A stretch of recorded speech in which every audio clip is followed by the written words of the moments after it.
de retour sur le plateau du Live TV Finance. Je suis avec Véronique Riche-Flores. Bonjour Véronique. Bonjour. Vous êtes économiste indépendante et fondatrice et présidente de RF Research. Alors, quand on a Mario Draghi qui annonce des prêts taux préférentiels, quand on a la Fed aussi qui repousse l'échéance de la hausse des taux, qu'est-ce que ça veut dire? Qu'est-ce que ça veut dire surtout sur les perspectives de croissance qui nous attendent? Ça veut dire que les banquiers centraux commencent à être inquiets, incontestablement. Alors, sur les perspectives de croissance, je crois que les chiffres parlent d'eux-mêmes et les révisions en cascade à la baisse des perspectives, moins aux États-Unis qu'ailleurs dans le monde, montrent qu'effectivement la situation conjoncturelle pose question. Nous sommes dans le secteur manufacturier probablement en récession, quasi mondiale, à l'exception des États-Unis, et l'Asie se porte très mal, l'Asie du Sud-Est, ça fait longtemps, et les choses ne s'améliorent pas. Et on l'a vu en Europe, malgré quelques signaux un petit quand même réconfortants depuis le début de l'année du côté des services, où on a l'impression que là, la baisse de l'inflation, la baisse des prix du pétrole aide un petit peu à sauver la mise. Il n'en reste pas moins que la situation industrielle est très problématique. Nous avons eu ce matin encore de fortes baisses des commandes allemandes. Encore une fois, quand on regarde le détail, cette baisse vient pour une très large partie d'un écrasement de la demande en provenance du reste de l'Europe, de la zone euro. Donc tout ceci n'est pas très bon. Donc le contexte conjoncturel économique n'est pas bon. Les banques centrales en prennent note, révisent leurs prévisions.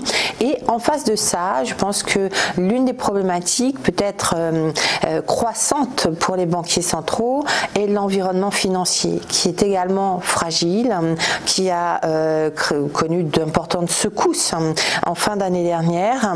Il faut bien avoir en tête que la place de la finance dans nos économies est très importante, qu'elle s'est considérablement accrue et que finalement, pour les banquiers centraux, pour les politiques monétaires, c'est un élément qui compte considérablement. Je pense que ça explique pourquoi la Réserve fédérale américaine a agi aussi rapidement et de manière aussi importante. Et sans doute également, du côté de la BCE, y a-t-il une préoccupation? Et on le voit bien d'ailleurs avec le volant de données pour le secteur bancaire, parce que les banques sont quand même au cœur des préoccupations concernant les marchés financiers. Oui, donc on va revenir justement sur les mesures qu'a pris la BCE. Donc des TLTRO, ce sont des prêts à faible taux, même taux zéro pour les banques.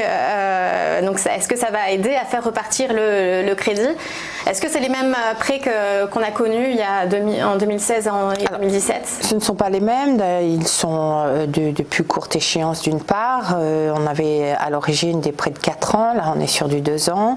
Les conditions de financement ne sont pas les mêmes non plus, puisqu'on est sur des taux variables et donc à taux zéro, mais qui n'est pas du taux négatif, donc c'est un peu moins favorable.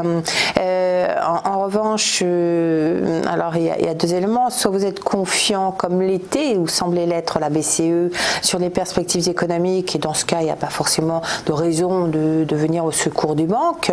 Donc on propose ces prêts pour passer la période délicate qui est l'arrivée à terme des programmes précédents de financement, pour assurer qu'il y ait des liquidités, où on est plus inquiet, et c'est peut-être ce qui a, c'est en tout cas la perception qu'ont eu les marchés de la communication de la BCE, et dans ce cas on vient au secours des banques avec une communication sur la situation économique et conjoncturelle et de fortes révisions à la baisse des prévisions qui semblent dire attention, la situation commence à devenir périlleuse, il faut qu'on agisse de manière assez substantielle, et le risque dans ce cas-là c'est d'avoir une communication, on va dire, très dovish, ce qui a été le cas, de faire baisser les taux d'intérêt sur quasiment toute la courbe, ce qui à nouveau vient affaiblir les banques.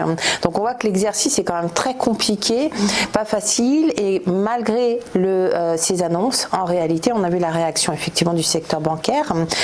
Pas tant, me semble-t-il, du fait du changement des conditions de financement, encore que peut-être, mais surtout, me semble-t-il, par les conséquences sur le niveau des taux d'intérêt de la communication de la BCE. Donc là, ça devient effectivement plus problématique, parce que la question est de savoir comment on peut éviter que ces taux ne baissent trop pour continuer à fragiliser le secteur bancaire, ou pour éviter de fragiliser le secteur bancaire.